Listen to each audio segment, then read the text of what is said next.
Understanding garage door opener repair in Panama City.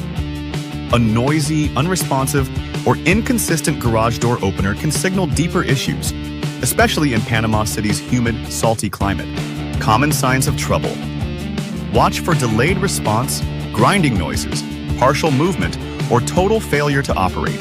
DIY checks first. Confirm power connection, replace remote batteries, and clean sensor lenses. When to call a pro. If problems persist, it's best to have a technician assess electrical or motor faults. Aging systems. Consider replacement if your opener is 10 to 15 years old or lacks modern safety features. Preventive care matters. Lubricate parts and inspect monthly to avoid wear-related breakdowns. Why timing is crucial. Early action prevents bigger repair issues and keeps your door running smoothly. Bottom line. If your garage opener shows signs of failure, seek professional garage door repair in Panama City today.